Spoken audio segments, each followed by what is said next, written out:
Okay, here is my campfire that I cooked up. Just let it sit there for a bit.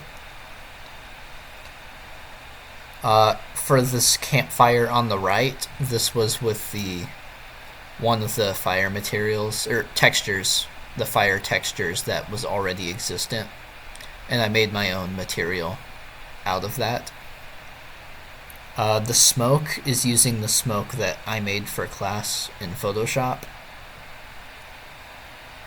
The embers are basically just like little particle things that don't really have much of a texture to them. They're just like an elongated sphere. I did get the distortion working, so I have the distortion there too. A little easier to see if you bring the camera down there.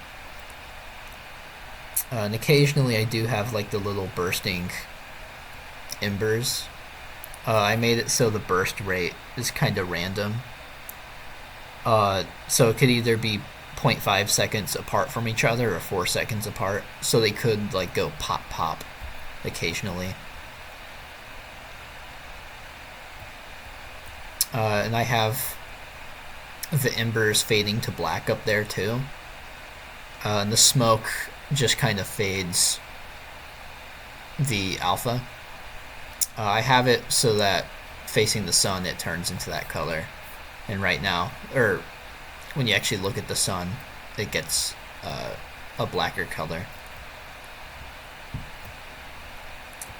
This was the hand-drawn fire that I did in Photoshop. Or not hand-drawn, but like the fire we worked with in class.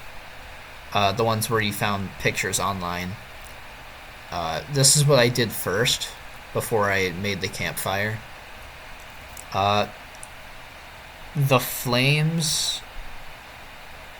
There's only 4 of them, and they don't really blend together super well. So it was definitely not a really good texture for this. It was supposed to be for like a torch. That's why I kind of just threw this cylinder down here. It's using the exact same smoke. I had embers on here, but I realized we had to make a campfire for the assignment. So I just stopped working on this, but I did get this much done on it. And this over here is just the smoke alone. It's a little easier to see it. And this one doesn't turn black. I think it's probably because of some setting I have in there, probably. But it's the exact same material. This is the actual campfire stuff that I have going on. I have the flames themselves.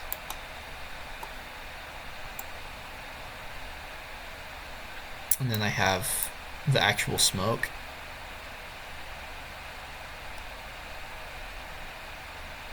And then these are the floating embers that float up with the curl noise. And this is the combustion ones. Oops. And then this is the distortion, which I found a tutorial to follow for this one. It's a little different from how you were doing it in class, but it does use the index of refraction. But it uses a panner to like pan the normal map. And then this dynamic parameter I can use right here to like increase the intensity over time. So I just called it power. But yeah, that's the distortion. The actual, I guess it needs to be the master material. This is only for grayscale, so we can ignore that for now. This is that fiery smoke texture that was used. Let's see here. I ended up not using this because I didn't like the color of the base texture that was there. So I did an interpolation to get the halfway between this color and the color that I wanted to, so I kind of just shifted it to be more orange instead of bright yellow. So I did that instead, and I multiplied it like I would have. It has the depth fade there too. I think this is just leftover stuff. The actual flame torch one did use the curve. I messed around with the curves and I got that working to look pretty nice compared to, this was grayscale and it ended up looking like this, which I think was successful in making it look like fire. Where there's more white, it's more yellow, and everywhere else it's an orange or red. It's mostly the same besides that.